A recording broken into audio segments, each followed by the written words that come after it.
لقيتها ليتني ما كنت ألقاها، تمشي وقد أثقل الإملاق ممشاها، أثوابها رثة والرجل حافية والدمع تذرفه من الخد عيناها. مات الذي كان يحميها ويسعدها، فالدهر من بعده بالفقر أشقاها.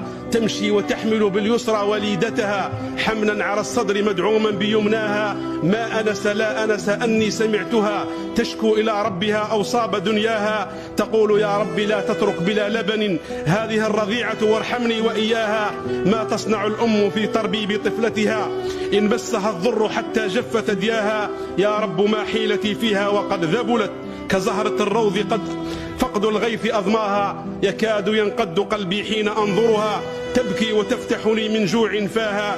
لو كان في الناس إنصاف ومرحمة لم تشك أرملة بذنك دنياها. هذه حكاية حال جئت أذكرها وليس يخفى على الأحرار مغزاها. أولى الأنام بعطف الناس أرملة وأشرف الناس من بالمال واساها. شكرا.